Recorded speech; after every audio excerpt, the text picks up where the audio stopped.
اللہ تعالیٰ نے ایمان والوں کی صفات بیان کی ہیں، کیا کیا کوالٹیز ایمان والوں کے اندر ہونی چاہیے۔ اگر وہ کوالٹیز ان کے اندر نہیں ہیں تو اس کا مطلب وہ ایمان والے نہیں ہیں۔ جب بھی میں یہ آیتیں پڑھتا ہوں مجھے ایک چیز کا بہت زیادہ خیال آتا ہے کہ مذہبی لوگوں کی ایک الگ سے عجیب سی پہچان بن چکی ہے، اور چند رسومات ہیں جن کو نام دیا گیا ہے کہ یہ مذہب ہے۔ چند رسومات کو دیکھو، غیر مسلموں کی کوئی رسومات نہیں ہوتی۔ جو غیر مسلم سے میری مراد جو ایتھیسٹ ٹائپ کے ہوتے ہیں اور جو ملحد ہوتے ہیں یا لبرل ٹائپ کے ہوتے ہیں، ان کے کسی مہینے کے ساتھ کوئی رسم نہیں ہے۔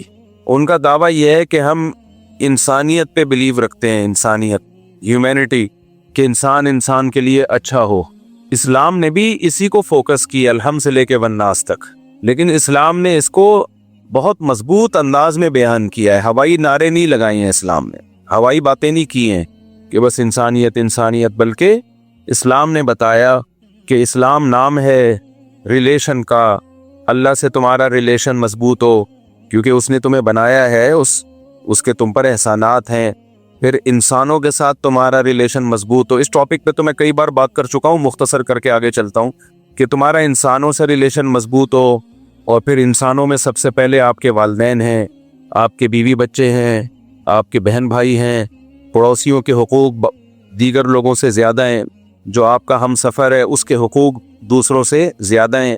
پھر حقوق میں یہ بھی ہے کہ آپ کی وراثت آپ کے جو بلڈ ریلیشن ہے ان کو ملے گی، خونی رشتوں کو ملے گی وراثت۔ پھر نان نفقہ کس کا کس کے اوپر ہے۔ جو سیکولر لوگ ہیں وہ سارا بس گورنمنٹ پہ ڈالتے ہیں، ایسا نہیں ہے اسلام میں۔ آپ کا بھائی معذور ہے تو گورنمنٹ کے ذمہ نہیں ہے اس کو پالنا، آپ کے ذمہ اس کو پالنا۔ وَعَلَى الْوَارِثِ مِثْلُ ذَلِكَ، قرآن نے صاف آرڈرز دیے ہیں، احکام دیے ہیں، تو یہ بھی تو انسانیت ہی ہے نا۔ لیکن آپ حیران ہوں گے مذہبی طبقے کا جو میجورٹی اس وقت ہے، اس طبقے میں آپ کو چند رسومات نظر آئیں گی۔ مثال کے طور پر محرم میں کالے کپڑے، ربیع الاول میں بتیاں لگانا، حلوے مانڈے اور کچھ اپنے پروگرام کرنا۔ پھر 40واں آتا ہے محرم کے بعد، سفر میں جو 40واں آتا ہے اس پہ چھٹی، وہ چند اپنی رسومات ہیں، اس میں کچھ پروگرامز ہوتے ہیں۔ یعنی مختلف قسم کے پروگرامز کا نام اسلام بن چکا ہے، کچھ مذہبی رسومات کا نام۔ حالانکہ آپ الحمد سے لے کے والناس تک قرآن اٹھاؤ، خدا کی قسم لا الہ الا اللہ، انسانیت کے علاوہ کچھ ملتا ہی نہیں ہے آپ کو اس میں۔ وہ انسانیت آج مارکیٹ میں شارٹ ہو رہی ہے، وہ ختم ہو رہی ہے انسانی۔ وجہ پتہ ہے کیا ہے؟ انسان بننے کے لیے نا، انسان بننے کے لیے اپنی خواہشات کو قربان کرنا پڑتا ہے، اور خواہشات مذہبی رسومات کو ادائیگی پہ مجبور کرتی ہیں آپ کو۔ وہ رسومات جو مذہب نے نہیں بتائیں، جو ہماری پیدا کردہ ہیں، وہ مزہ آتا ہے انسان کو انٹرٹینمنٹ چاہیے، تفریح چاہیے۔ اگر اسے آپ فلموں ڈراموں سے گانوں بجانوں سے روک دو گے تو مذہب ہی میں انٹرٹینمنٹ تلاش کرے گا، پھر وہ مذہب ہی میں تفریح تلاش کرتا ہے۔ اب مذہب میں تفریح تلاش کرنے کے لیے اس کو مذہب کا لیبل لگانا پڑتا ہے۔ بھائی آپ کوئی کنسرٹ کر رہے ہو، کوئی میوزیکل شو کر رہے ہو، ہے تو یہ بھی تفریح، لیکن آپ اس میں مذہب کا لیبل لگا سکتے ہو؟ بولو، نہیں لگا سکتے۔ آپ ویسے ہی حلیم پکا کے کھا رہے ہو، مذہب کا لیبل لگا سکتے ہو؟ نہیں لگا سکتے۔ تو مذہبی لوگ بیچارے کہاں جائیں گے؟ ان کی تو زندگی اندھیری ہو جائے گی۔ تو انہوں نے کیا کیا؟ مذہب کے لیبل لگا کے انٹرٹینمنٹ کا ایک سامان، جیسے قوالی ہے، انٹرٹینمنٹ ہے۔ کاکڑ دنہ ہوتا ہے نا قوالی میں بیان میں کہتا ہوں نا کاکڑ دنہ ہونا چاہیے۔ اس پہ کیا مطلب کاکڑ دنہ کا؟ قوالی جب چلتی ہے سلولی شروع میں مزہ نہیں آتا، بورنگ ہوتے پھر وہ جوش میں آتا ہے، پھر کاکڑ دنہ ہو جاتا ہے، ڈنگ ٹھڑک ڈنگ کر کے شروع ہو جاتا ہے حساب کتاب، پھر مزہ آنا شروع ہوتا ہے، پھر لوگ جھومتے ہیں، ناچتے ہیں، ہے وہ بھی انٹرٹینمنٹ۔ لیکن اس انٹرٹینمنٹ میں کیا ہے؟ کوئی اہل بیت کی تعریف ہوگی، یا خدا کی حمد و ثنا ہوگی، یا پیغمبر کی صلی اللہ علیہ وسلم کی تعریف ہوگی۔ تو اب ہے انٹرٹینمنٹ، لیکن اس میں مذہب کا تڑکا لگانے کے لیے وہی میوزیکل پروگرام ہے، وہی میوزیکل شو ہے، وہی ہلنا جلنا ہے، تھرکنا ہے، جو انسان چاہتا ہے کہ تھوڑا سا کچھ مستی ہونی چاہیے۔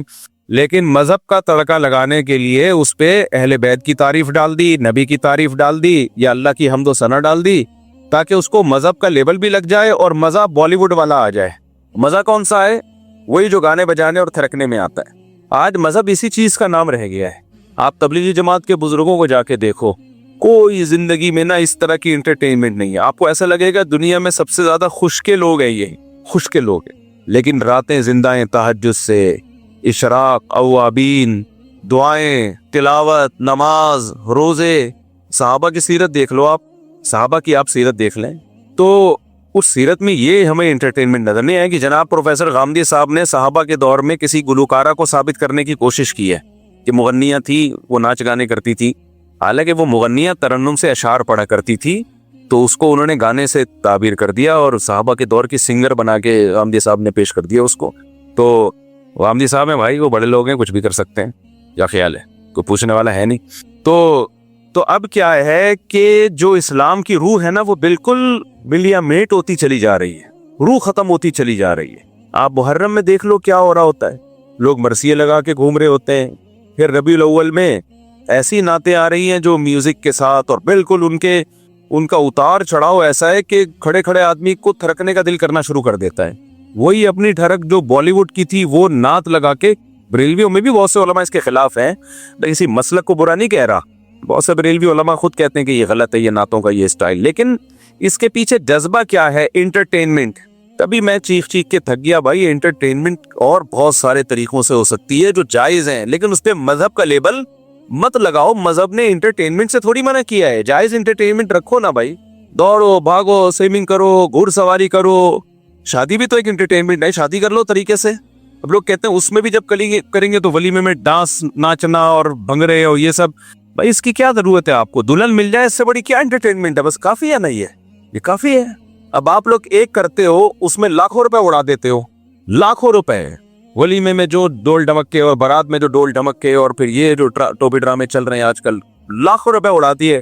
ایک دن کی انٹرٹینمنٹ ہے اور لاکھوں خرچ ہو گئے، لوگ کھا پی کے چلے گئے، ڈکار مار کے، کوئی پوچھتا بھی نہیں، بھول جاتا ہے کہ کس نے کیا کھلایا تھا ہمیں. اس سے بہتر نہیں ہے سادگی سے چاہر کر لو یار، کم خرچہ. وہ انٹرٹینمنٹ زیادہ ہے، وہ نیچرل ہے، وہ نیچرل ساری زندگی کی انٹرٹینمنٹ ہے. وہ بیوی کی محبت، پھر اس سے اولاد کی محبت، پھر بچوں کی خوشیاں، ساری زندگی کی ہے. وہ شیطان کن غلط راستوں پہ انسان کو ڈالتا ہے. اور اگر وہ انٹرٹینمنٹ کرنی ہے تو مذہب کا لیبل تو نہیں لگاؤ بھائی اس کے اوپر، مذہب کا لیبل تو نہیں لگاؤ. مذہب نام انسانیت کا. کیسے پیارے حکام ہے قرآن مجید کے یار، الحمد سے لے کے والناس تک دیکھو تو صحیح، کتنا زبردست قرآن ہے، کتنی زبردست کتاب ہے. کیا کیا چیزوں سے ہمیں روکتا ہے قرآن، کیا کیا چیزوں کو ہمیں کرنے کا حکم دیتا ہے. اس میں کہیں بھی جلوس نہیں ہے، کہیں بھی یہ نہیں ہے کہ آپ نبی کے نام پہ آپ یہ دن مناؤ. ہمیں 2 دن منانے ان کا بھی بتا دیا. کون سے 2 دن منانے ہم نے؟ بھائی عید الفطر ہے، عید الاضحیٰ ہے. لوگ کہتے ہیں 14 اگست کیوں مناتے ہو؟ مذہب کا لیبل لگائے بغیر مناتے ہیں بھائی اس کو، سمجھ گئے نا؟ اس پہ مذہب کا لیبل نہیں لگاتے، جبکہ ربیع الاول کی عید اس پہ مذہب کا لیبل لگا ہوا ہے. مجھے ایک بات بتاؤ، کسی کی پرمیشن کے بغیر اس کا لیبل کہیں اور لگا سکتے ہو آپ؟ کمپنیاں اس کیس کر دیتی ہیں آپ کے اوپر. آپ پانی کی بوتل بیچ رہے ہو اور بہت اعلیٰ پانی ہے، نیسلے سے بھی اچھا پانی ہے، لیکن آپ نے اس پہ نیسلے کا اسٹیکر لگا دیا. نیسلے والے بولیں گے بھائی ہمارا اسٹیکر ہٹاؤ. آپ کہیں گے ہمارا پانی کی کوالٹی آپ کے پانی سے بھی بہترین ہے. نیسلے والے بولیں گے بھائی آب زمزم بھی بیچ رہے ہو، ہمارا اسٹیکر لگانے کی اجازت نہیں ہے. تو آپ کچھ بھی کریں، مذہب کا لیبل نہ لگائیں اس کے اوپر، مذہب کا لیبل نہ لگائیں. مذہب الحمد سے لے کے والناس تک اللہ نے قرآن میں بیان کیا اور بتا دیا کیا کام کرنا ہے، کیا کام نہیں کرنا ہے. جو کرنے کے کام ہے وہ بھی بتا دیے، جو نہیں کرنے کے کام ہے وہ بہت آسان ہے. اور جائز انٹرٹینمنٹ بھی بتا دی ہے، جو حلال تفریح ہے وہ بھی بتا دی اللہ تعالیٰ نے. تو اس پہ اکتفا کیوں نہیں کرتے بھائی؟ مالکم لا ترجون للہ وقارا وقد خلقکم اطوارا. پیغمبر اپنی قوم کو کہا کرتے تھے تم اللہ کی تعظیم کیوں نہیں پہچانتے؟ اللہ جب تمہیں حکم دے رہا ہے یہ کرو تو کیوں نہیں کرتے؟ جب منع کر رہا ہے کہ یہ مت کرو تو کیوں نہیں منع ہوتے؟ آپ بتاؤ، جتنے پیغمبر دنیا میں آئے ہیں سب پیغمبروں نے اپنی قوموں کو کیا دعوت دی ہے؟ ان کے عقیدے خراب تھے تو ان کو بولا یہ عقیدہ درست کر لو. ان کے اعمال خراب تھے، کچھ ناپ تول میں کمی کیا کرتے تھے، ان کو بولا ناپ تول میں کمی مت کیا کرو. کچھ کیا کر جھوٹ بولتے تھے ان کو جھوٹ سے روکا. کچھ امانتوں میں خیانت کرتے تھے ان کو امانتوں میں خیانت سے روکا. کچھ لڑکوں سے بدفعلی کرتے تھے ان کو بدفعلی سے روکا، زنا سے روکا، ماں باپ کے نافرمانی سے روکا، رشتہ داری توڑنے سے روکا. تمام آسمانی کتابوں کی بیسک تعلیمات یہی ہیں. وہ یہ آج ہماری سوسائٹی میں نظر نہیں آئیں گی. آپ پروگرام کر رہے ہیں، اس سے پڑوسیوں کو تکلیف ہو رہی ہے اس کو پروگرام سے. ادھر حدیث میں آ رہا ہے کہ جو پیٹ بھر کے کھائے اور پڑوسی بھوکا سوئے وہ مومن نہیں ہے. اور آپ نے اتنی تیز آواز سے کوئی پروگرام لگایا ہوا ہے کہ وہ سو نہیں سکتا ساتھ والا آپ کے. آپ اپنی آواز اس کو سنا رہے ہیں اور جب آپ سے کہا جاتا ہے کہتے ہیں اچھی بات ہے بھائی سب کو سننی چاہیے. زبردستی سنانا کہاں سے اچھی بات. میں جب یہاں مسجد میں آیا تو میں نے کہا بھائی جمعے کی جو تقریر ہوگی نا وہ ہماری اس مائک پہ اسپیکر پہ نہیں ہوگی, باہر کا اسپیکر آف ہوگا. بعض لوگوں نے اعتراض کیا کہ اس بہانے بہت سے لوگ آپ کا بیان سن لیتے ہیں. میں نے کہا بھائی جو نہیں سننا چاہتا وہ بھی تو سن لیتا ہے نا, کیوں زبردستی. میں نے کہا بھائی اسلام سے اس کی پرمیشن لے کر آؤ کہ اسلام نے یہ کہا ہو کہ زبردستی اپنی بات لوگوں کے کان میں ٹھوسو, یہ کہاں ہے اسلام میں. پرمیشن لے آؤ تو ہم کر لیں گے. تھانے سے پرمیشن مل بھی جائے تو اتنی پرمیشن کافی نہیں ہے, پہلے پرمیشن کس سے ملنا ضروری ہے؟ اللہ سے. اچھا یہاں مذہبی لوگ ایک گڑبڑ یہ کرتے ہیں کہ جب آپ خود شریعت کے خلاف کام کر رہے ہو تو آپ پھر اس پہ مذہب کا لیبل لگاتے ہو کہ تمہیں حق سننے سے تکلیف ہوتی ہے, اذان کی آوازیں مائک پہ ہونی چاہیے, اسپیکر پہ ہونی چاہیے, لیکن اتنی تیز آواز کر دینا مائک کی کہ آپ کی مسجد کے قریب دوسری مسجد ہے, آپ کی اذان کی آواز آپ کے محلے کو بھی کراس کر کے دور دور تک جا رہی ہے. بھائی اس محلے کے لیے وہ والی مسجد کافی ہے, ان کی اذان کی آواز وہ سن لیتے ہیں. آپ کی اذان کی آواز ایک لمٹ ہونی چاہیے, جو آپ کے مسجد کے ارد گرد کے لوگ ہیں وہاں تک آواز پہنچ جائے, بس اتنا کافی ہے. کسی مسجد میں عمل ہوتا ہے اس پر؟ اتنے زور زور کے بھونپو لگاتے ہیں نا, کان پھٹنا شروع ہو جاتے ہیں. لیکن جب آپ مؤذن کو یا مسجد کی انتظامیہ سے کہو بھائی یہ اسپیکر کو تھوڑا سلو کر لو, آواز پہنچ جاتی ہے. پہلے زمانے میں مؤذن ایسے چیخا کرتا تھا زور سے, اس کی آواز سے کان کے پردے نہیں پھٹتے تھے. اب تو ٹیکنالوجی نے ترقی کی ہے, آپ والیوم جتنا چاہے بڑھا دو, اتنا بڑھا دو کہ ایسا لگے کہ کسی نے دھماکہ کیا, ایٹمی بم پھٹا ہے. بڑھا سکتے ہو آپ. تو مؤذن کیا کرتے ہیں؟ فل. کئی بار ہماری مسجد میں ایسا ہوا, پھر میں نے مؤذن کو سمجھایا, میں نے کہا والیوم آہستہ کرو بھائی. بچے ڈر کے اڑ جاتے تھے, اتنی کم زور سے آواز. تو کیوں بھائی اتنی پاورفل آواز کیوں رکھی ہے؟ اب مذہبی لوگ اس میں گڑبڑ کیا کرتے ہیں, جب ان کو کہا جائے, محلے پڑوس والے آ کے بولے تھوڑا سا والیوم کیا کریں, سلو کریں, کیونکہ دوسرا محلہ جہاں سے شروع ہو رہا ہے تو ان کو ان کی مسجد کی آواز پہنچ جاتی ہے, آپ اپنے محلے تک رکھیں. تو پتہ ہے کیا جواب ہوگا؟ لو اذان کی آواز سے تمہیں تکلیف ہو رہی ہے, اللہ کا نام سننے میں تمہیں تکلیف ہو رہی ہے, تم تو اسلام سے ہی خارج ہو, میں تو اور بڑھاؤں گا تاکہ تم جیسے شیطانوں کو تکلیف ہو. اور پھر حدیثیں بھی سناتے ہیں کہ شیطان جو ہے اذان کی آواز سن کے بھاگتا ہے نفرت سے, تو شیطان ہے, اذان کی آواز سن کے بھاگ رہا ہے. اب یہ آپ قرآن و سنت کا ناجائز فائدہ اٹھا رہے ہو, یہ آپ کیا کر رہے ہو؟ قرآن و سنت کا غلط فائدہ. اسی طرح مؤذن بہت لمبی لمبی اذانیں بھی دیتے ہیں, یہ بھی غلط ہے. اتنی لمبی اذان, اللہ دیکھو کھینچنے کی تو کوئی انتہائی نہیں ہے. لفظ اللہ پہ مد نہیں ہے, لفظ اللہ پہ مد. ہم نے مفتی رشید احمد صاحب رحمہ اللہ تعالیٰ کے میں نے 7-8 سال اذان دی ہے. حضرت نے کہیں لفظ اللہ کو ایک الف سے زیادہ کھینچ لیا نا, جیسے اللہ اکبر, یہ تھا ہماری اذان کا طریقہ. پھر دوبارہ اللہ اکبر, بس. سمجھ میں آ رہی ہے بات؟ اگر کسی دن میں نے یوں کھینچنی نا اللہ اکبر, حضرت نیچے اترتے تھے. اللہ کیوں, کیا دلیل ہے اس کی؟ ہم کہتے تھے ساری دنیا میں ہو رہی ہے, صحیح ہو رہی ہے. فرماتے تھے کہ کیا دلیل کیا ہے, دلیل سے بات کریں, مد تو نہیں ہے اس کے اوپر. ہم کہتے تھے بعض قاری کہتے ہیں یہ مد تعظیم ہے, کا پھر اس کا اینڈنگ پوائنٹ کیا ہے اس تعظیم کا؟ کھینچتا ہی رہے سارا دن, سانس کے تجربے کرتے رہے یہاں بیٹھ کے. تو حضرت اس مد تعظیم کے قائل نہیں تھے. فرمایا مد وہی ہے جو قرآن سے ثابت ہے نا, جو حروف مدہ کے بعد اگر حمزہ آ رہا ہے یا وقف آ رہا ہے تو وہاں مد کرنا جائز ہے, یہ تجوید کا قانون ہے. تو ذرا سی کھینچتے تھے نا, حضرت آ کے پوچھتے تھے کہ یہ کہاں سے نکالا. تمیز سے اذان دو بھائی, اللہ اکبر. اذان میں اقامت میں فرق ہے, اذان ٹھہر ٹھہر کے ہوگی, اقامت جلدی جلدی ہوگی, بس یہ فرق ہے. تجوید کے لحاظ سے کوئی فرق نہیں ہے. پھر اشہد اللہ, لا پہ مد ہے کیونکہ آگے حمزہ آ رہا ہے, لا کو کھینچ سکتے ہیں آپ. اشہد میں ہا کو نہیں کھینچ سکتے. اشہد اللہ الہ الا اللہ, بس. الا اللہ پہ بھی مد ہے, تو مد کو 3 سے لے کے 5 الف تک کھینچ سکتے ہیں آپ. اور لا الہ میں بھی لا کو بھی. لیکن مؤذن کیا کرتا ہے, اشہد, ایک تو ہا کو کھینچے گا وہ. پھر ال کو کس قانون کے تحت آپ نے اتنا لمبا کھینچا ہے؟ یہ کیا ہے بھائی؟ لا الہ میں لا کو ایسا کھینچے گا کہ اپنی وہ پھیپڑوں کی طاقت بیان کر رہا ہوتا ہے کہ میرے جو لنگس ہیں وہ بھی جوان ہیں, وہ بوڑھے نہیں ہوئے. پھر الہ میں الہ پہ مد نہیں ہے, لیکن وہ الہ, اور لوگ بھی کہتے ہیں کیا سر لگائی ہے یار اس میں, الہ کھینچے جا رہا ہے. کوئی پوچھنے والا نہیں ہے کہ اس کا اذان کتنی ڈیوریشن کتنا ہونا چاہیے بھائی اس کا. کہتے ہیں جتنی میری لنگس میں طاقت ہے اتنا ڈیوریشن ہونا چاہیے, نہیں ہے. یہ نہیں ہے. اذان بھی عربی کے قواعد کے مطابق ہوگی, اس کی بھی ایک لمٹ ہے. یہ نہیں کہ مؤذن پہ چھوڑ دے, اب مائک تیرے ہاتھ میں, اب تو اپنے لنگس کی پاور دکھا, کتنی طاقت ہے تیرے اندر. ایسے تو بھائی وہ پھر احترام تھوڑی ہوگا اذان کا.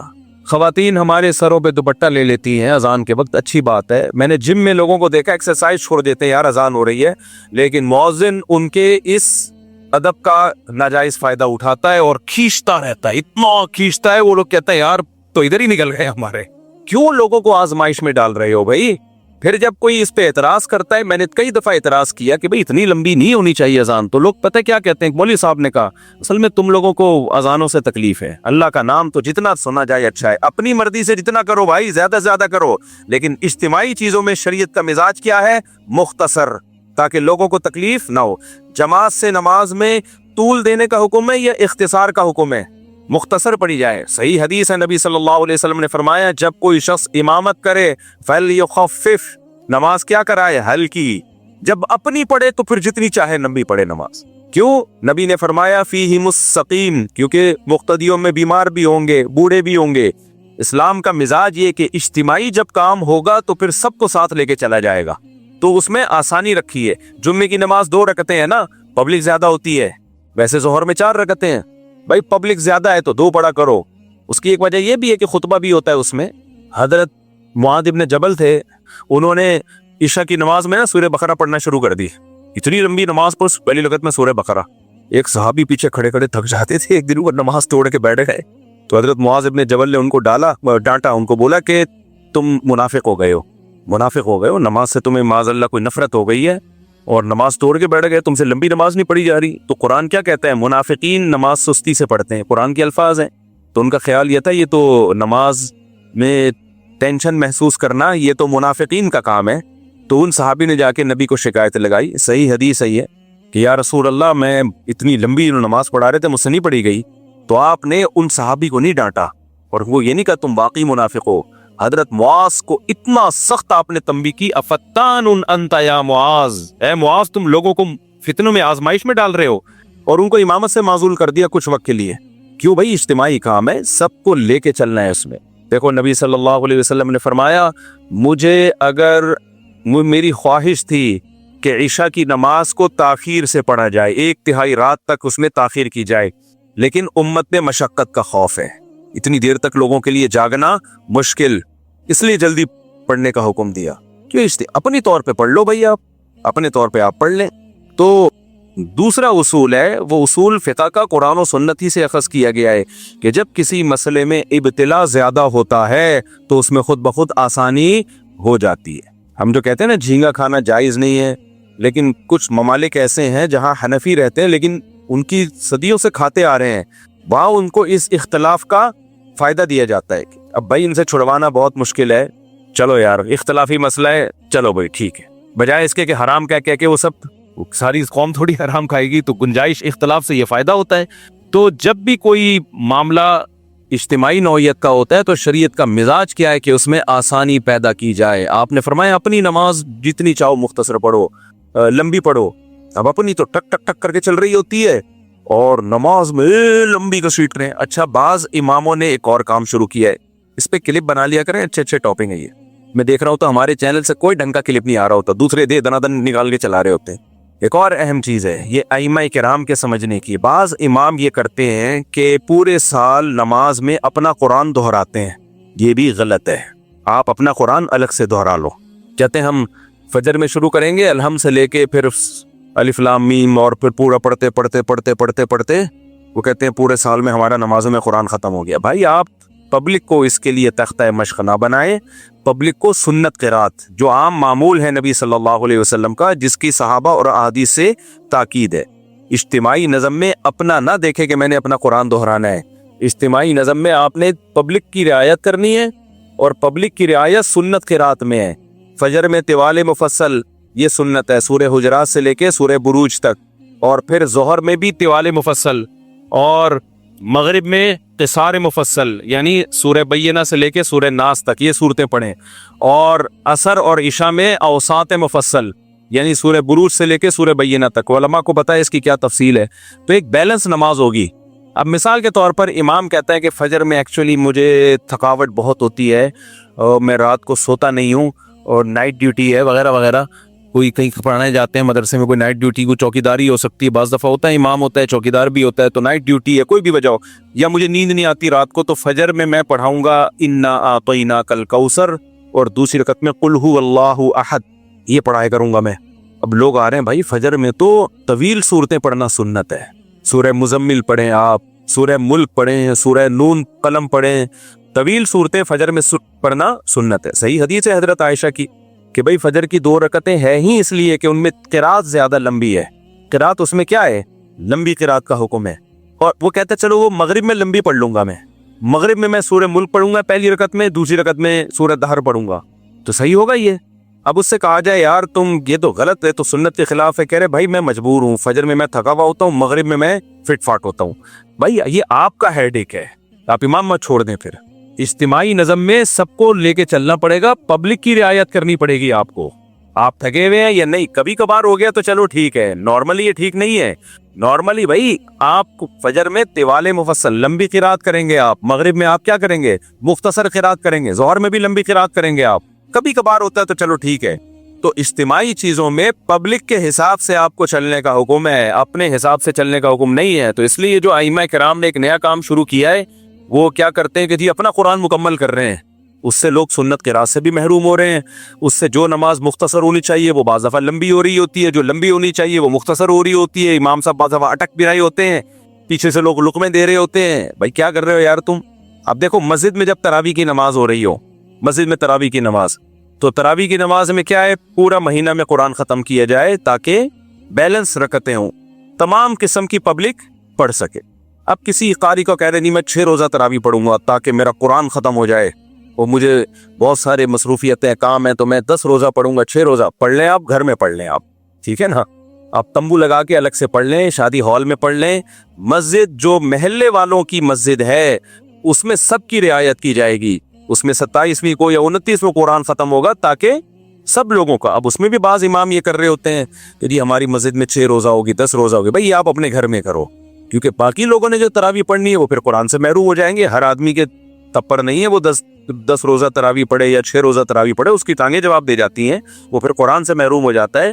تو یہ ایک مزاج ہے اسلام کا. یہ میں اتنی ساری مثالیں اس لیے دے رہا ہوں تاکہ اسلام کا مزاج سمجھ میں آئے, اور کہ اجتماعیت میں لوگوں کی رعایت آپ کو کرنی پڑے گی. تو اسی میں اذانوں کا بھی ہے بھائی. یہ جو مؤذنین بہت زیادہ اذانیں کھینچتے ہیں, تو میں اذان کا بتا رہا تھا, اشہد اللہ الہ, الہ میں الہ نہیں ہے, الہ الا اللہ, آگے لفظ اللہ کو کھینچ سکتے ہیں کیونکہ وقف آ رہا ہے آگے. اشہد ان محمد رسول اللہ میں کیا غلطی ہوتی ہے, اشہد میں ہا کو پہلے کھینچیں گے, پھر ان, اس کی بھی کوئی اینڈنگ پوائنٹ نہیں ہے, انا ہے بھائی, بس اتنا کافی ہے, اتنا ہی ہے اسلام میں. انا نہیں ہے, پھر ان یہ گھمائے گا, بہت اونچا نیچا کرے گا اس کو, پر انا بس. پھر آگے محمدن, محمد میں میم پہ تشبیہ ہے, تو اب یہ نہیں کہ محمد, یہ کس اصول کے تحت. تو مؤذنین کہتے ہیں بھائی اذان کے کوئی اصول نہیں ہوتے, جس طرح سے خوبصورت بن رہی ہے بناؤ, نا نا نا نا نا, یہ تو پھر کوئی اور کسی اور طرح سے اس میں چاشنی ڈالنے کی کوشش کرے گا, کوئی اور طریقے سے. اذان عربی زبان میں ہے, تو جو کلام جس زبان میں ہوتا ہے اسی کے قواعد اور ضابطوں کا اس میں خیال کرنا پڑتا ہے. سمجھ رہے ہو کہ نہیں سمجھ رہے؟ انگلش میں جو لفظ جیسا انگریز پڑھتے ہیں ویسا ہی ہے. آپ کہہ سکتے ہو آج کل کے عرب تو ایسے ہی اذانیں دے رہے ہیں, تو عربی آج کی زبان نہیں ہے, 1400 سال پرانی زبان ہے.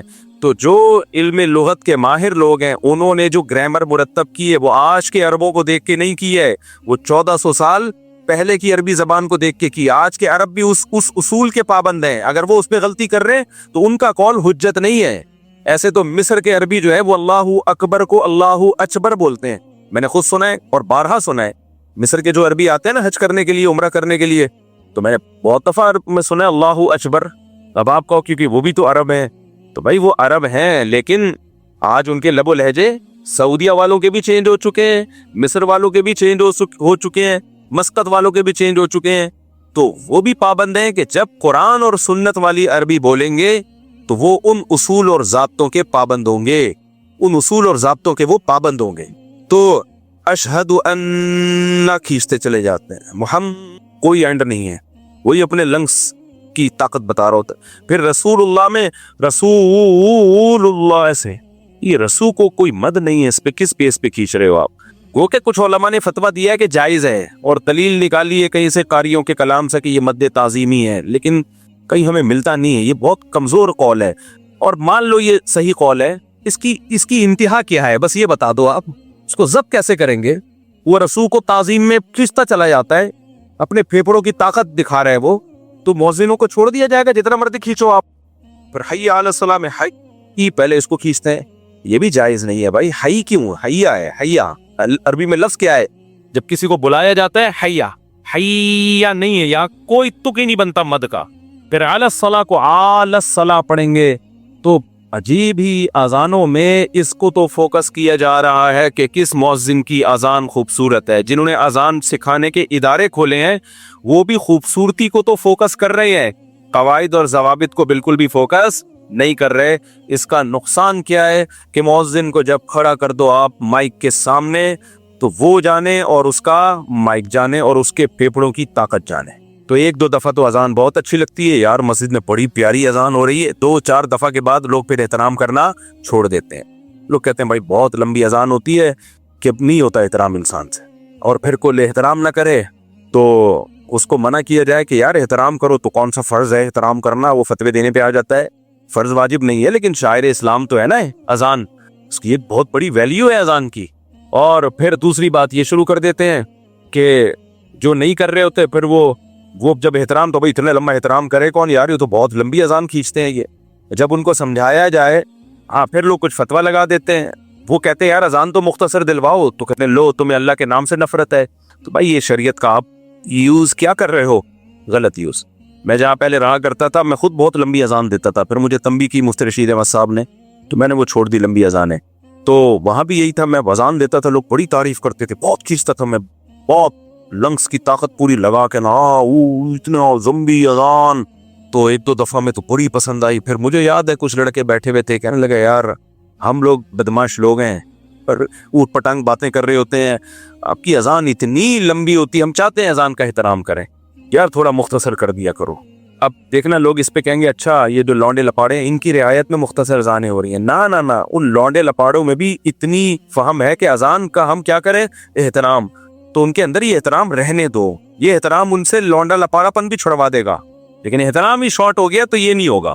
تو اس لیے مولانا اشرف علی تھانوی رحمہ اللہ تعالیٰ بار بار ایک بات کہا کرتے تھے اپنے بیانات میں کہ اسلام کا یہ حکم نہیں ہے کہ آپ لوگوں کو تکلیف سے بچائیں، صرف اتنا کافی نہیں ہے. یعنی عدم قصد ایذا.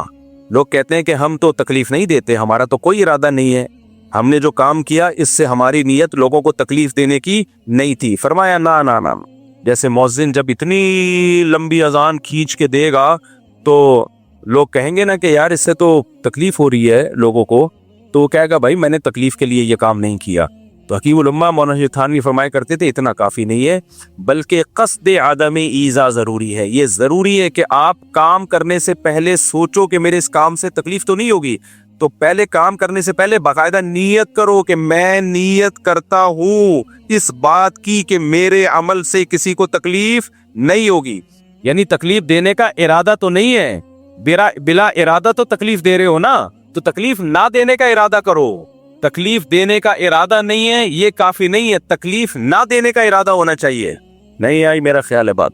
دیکھو ایک مثال دیتا ہوں میں، ہم جا رہے تھے کچھ دن پہلے، کہاں جا رہے تھے بھی، یہ بھی میں سوات مردان بونیر وغیرہ کیا نا، تو ہم وہاں گاڑی پہ جا رہے ہیں، چلاتے ہوئے جا رہا ہوں میں، روڈ پہ ایک صاحب نے کیا کیا ہے، بائک پہ ایک بندہ پیچھے بیٹھا ہوا ہے اور یہ سریا نہیں ہوتا، سریا اتنا لمبا سریا لے کے، اس کے پیچھے دوسرا بندہ بیٹھا ہوا ہے سریا لے کے، وہ سریا نیچے گھس رہا ہے. محترم سوزوکی نہیں کروا رہے، بائک پہ مکان اور دکان کی جو کنسٹرکشن، یہ چھتوں کی کنسٹرکشن کے لیے لمبے لمبے سریا نہیں آتے، وہ سریا پیچھے لے کے بیٹھا ہوا ہے اور آگے وہ بندہ بائک چلا رہا ہے اور یہ خرچہ بچا کے اپنا سریا پیچھے پکڑا ہوا ہے. اب وہ سریا کبھی یوں جا رہا ہے کبھی یوں جا رہا ہے، پیچھے مڑ کے دیکھ تو رہے. اب ہم تو گاڑی میں تھے پیچھے، ہم نے بڑی احتیاط کی کیونکہ گاڑی کا ٹائر اگر سریے پہ آ گیا تو وہ تو گرے گا، گاڑی گرے نہ گرے وہ بائک والا تو گرے گا. سامنے سے ایک اور بائک والا آ رہا ہے، یہ بنیر کا واقعہ ہے، سامنے سے ایک اور بائک والا آ رہا ہے، کیا ہوا کہ اس آدمی کا جو پچھلا وہ جو جب بائک اس نے موڑی ہے تو سریا ادھر کو چلا گیا.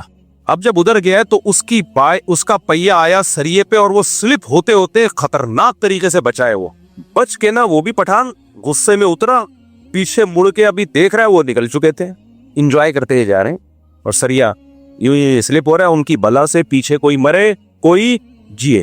ہم بھی اتنی مصیبت میں کہ یار کہاں سے نکالیں بھائی. اب آپ اس سریے والے کو پوچھ لو جو سریا لے کے جا رہا ہے کہ تم یہ کیوں لے کے جا رہے ہو؟ اس لیے تاکہ لوگ بائکوں پہ گریں, تمہارا یہ ارادہ ہے؟ کیا گاڑیوں کے ٹائر اس کے اوپر آئیں تمہارا بھی سر پھٹے یا کسی اور کا سر پھٹے, تمہارا یہ ارادہ ہے؟ تو کیا کہے گا, نہیں بھائی ہم اس لیے نہیں لے کر آئے کہ ہم لوگوں کو بائکوں سے گرائیں, لوگوں کے سر پھاڑیں, ہم اتنے برے نہیں ہیں, ہم مسلمان ہیں, ہم سب نے کلمہ پڑھا ہے لا الہ الا اللہ, اور یہ دین ہمارے اندر محمد رسول اللہ نبی کے طریقے پر یہ دین کیسے آ جائے, اور ہم سب کیا ہیں مسلمان, تو میں کیوں ارادہ کر سکتا ہوں. تو بھائی پھر یہ بائک پہ کیوں لے کے جا رہے ہو؟ بھائی میرا ارادہ تکلیف پہنچانے کا نہیں ہے, پیسے بچانے کا ہے. تو اتنا کافی نہیں ہے, آپ کا ارادہ تکلیف پہنچانے کا نہیں ہے لیکن بلا ارادہ آپ تکلیف پہنچا رہے ہو. وہ ایک بائک والا تو ہم نے دیکھ لیا جو سلپ ہوتے ہوتے بچائے, کو پیچھے مڑ کے دیکھا تو وہ اتنی جا چکے تھے, وہ کہاں جاتا ان کے پیچھے, پھر کر کیا لیتا؟ وہ دو تھے اور ان کے پاس سریا بھی تھا, یہ کر کیا لیتا؟ اور وہی سریے سے اس کا سر پھاڑنا تھا, کر کیا لیتا؟ تو اسے بھی اسی دعا شکر ادا کہ چلو بچ گیا نا, چلو نکل لو بھائی اب. اور یہ تو ہم نے دیکھ لیا, پتہ نہیں کتنے ایسے ہوں گے, اور ہو سکتا ہے آگے جا کے کوئی گر بھی گیا ہو, لیکن آئے دن یہ کراچی میں بھی آپ دیکھ لو یہ ہوتا ہے. تو ایسے موقع پہ اگلا کیا کہتا ہے, آپ جب اس کو پکڑیں گے بھائی میرا ارادہ کسی بائک والے کو گرانے کا نہیں ہے, تو بھائی شریعت میں یہ نہیں ہے کہ تکلیف دینے کا ارادہ نہیں تھا, کام سے پہلے آپ کو تکلیف نہ پہنچانے کا ارادہ کرنا ہے.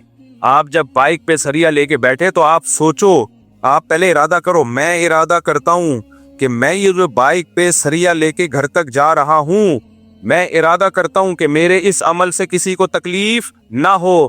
تو اگلا کہے گا آپ جب یہ ارادہ کر رہے ہو تو بھائی یہ کام ایسا ہے جس سے لازمی تکلیف ہوگی. یہ ایسے ہی جیسا کوئی کہے چرس پینے سے میں یہ ارادہ کرتا ہوں کہ نشہ نہ ہو, بھائی ہوگا نشہ, لہذا چرس چھوڑنی پڑے گی آپ کو. شراب پینے سے آپ ارادہ کر رہے ہو, آپ نے شراب پی, نشہ ہو گیا, ٹن گھوم رہے ہو. اب کوئی کہہ رہا ہے کمبخت یہ تو حرام ہے, آپ کہہ رہے ہو میں نے شراب نشے کے لیے نہیں پی ہے, وہ تو میں نے شراب کی نیت کی تھی, نشے کی میری نیت نہیں تھی. تو ہم کیا کہیں گے, بھائی جب بھی کوئی چیز پیو, پینے سے پہلے نیت کرو کہ میں باقاعدہ ارادہ کر رہا ہوں کہ اس چیز کے پینے سے نشہ نہ ہو, اور چونکہ اس چیز کے پینے سے نشہ ہوگا لہذا اب یہ چیز پی نہیں سکتے آپ. تو بائک پہ جب آپ ایسے سریا لے کے جا رہے ہو, اس سے لوگوں کو تکلیف ہوگی, آپ کتنی احتیاط کرو. وہ ہم تو بہت احتیاط کر رہے ہیں, بھائی بے احتیاطی ہو سکتی ہے کہ نہیں ہو سکتی؟ ہو سکتی ہے بے احتیاطی, اور اتنا کنٹرول کس کا ہوتا ہے کہ وہ اصل میں یہ لے کے نکلتے ہیں کہ لوگ خود کنٹرول کریں گے, کیونکہ لوگوں نے بھی تو اپنی جان بچانی ہے, جیسے ہم کنٹرول کر رہے تھے. حالانکہ میں اگر اپنی گاڑی اس کے سریے پہ چڑھا دیتا میرا کچھ بھی نہیں بگڑنا تھا, وہ دونوں لیٹے ہوئے ہوتے. گاڑی کو کون گھسیٹ سکتا ہے بھائی, وہ دونوں لیٹے ہوئے ہوتے. ہماری گاڑی پہ تو لوڈ بھی بہت تھا, ان دونوں نے لیٹ جانا تھا اور پلی ڈال دینی تھی. مفتی صاحب آئے بنیر اور 2 بندے کچل کے چلے گئے, 2 بندے مار کے چلے گئے. پھر گاڑیاں بھی چل رہی ہوتی ہیں, یہ تو دیکھتے ہی نہیں ہے کہ بائک والے کی غلطی ہے یا کس کی غلطی ہے, ٹرک والے کی غلطی ہے. یہ سب ہماری سوسائٹی میں دیکھا ہی نہیں جاتا, اور یہ میں بھگت چکا ہوں. میں گاڑی میں ریوو میں جا رہا تھا تو ایک صاحب نے بریک لگا دی, میں بہت مصیبت سے میں نے گاڑی روکی اور بچ گیا میں. تو اس میں ایک بائک والا نا بیچ میں, وہ تو گھستے ہیں بائک والے بیچ میں, وہ جھولتے جھولتے نا ایسے نہیں, رقص و سرور کی محفلیں لگا دی اس نے. ابے تو بیچ میں کیوں گھسا ہوا ہے نالائق, سب کو پتا تھا میری ذرا سے بھی غلطی نہیں ہے. یوں رقص و سرور کی محفلیں لگاتا لگاتا تھوڑا سا سلپ ہو گیا, شکر ہے کچھ ہوا نہیں اس کو. پیچھے ایک انکل بائک پہ نا میرے پیچھے, انہوں نے مجھے پہچانا نہیں, کیا اور روکو اس کو. تو وہ 4-6 آدمی اور آئے, روکو. جب مجھے دیکھا تو انہوں نے سوری واری تو پھر بھی نہیں کی, بس چلے گئے کہ چلو چھوڑو یار. لیکن مجھے اس وقت احساس ہوا, میں نے کہا دیکھو یہ تو میں مشہور آدمی ہوں, چھوڑ کے چلے گئے. وہ غیر مشہور ہوتا پٹ جانا تھا بیچارے نے, حالانکہ 0% بھی ہماری غلطی نہیں تھی. وہ رقص و سرور کی محفلیں لگانے میں اس کا اپنا ہاتھ تھا. 2 گاڑیوں کے بیچ میں فاصلہ ہوتا ہے میرے بھائی, تو اس میں تیرے کو کیا ضرورت ہے بیچ میں گھسنے کی. اس اگلی والی نے ایک دم بریک لگائی ہے تو میں کہاں جاؤں, میں تو بریک ہی لگاؤں گا نا. پھر بھی ہلکے پھلکی ٹچ ہو گئی تو میرا تو قصور نہیں ہے نا اس میں. تو وہ رقص و سرور بائک والے یہی کر رہے ہوتے ہیں. تو جو اکثر بائک والے کچلتے ہیں نا, بعض دفعہ تو غلطی ٹکر مارنے والے کی ہوتی ہے, لیکن بائک والے بھی اتنے معصوم نہیں ہیں. ان کمبختوں کو بھی, میں نے جتنی بائک چلائی ہے آپ کی سوچ سے بھی زیادہ ہوگی, تو کمبختوں کی بھی بہت غلطیاں ہوتی ہیں. یہ خود جا کے ٹکراتے ہیں اور گر کے مظلوم بن کے پڑے ہوئے ہوتے ہیں. اب سر تو ظاہر ہے اسی کا کھلے گا, ٹرک والے کا سر تھوڑی کھلے گا, مظلوم بن کے پڑے ہوئے ہوتے ہیں.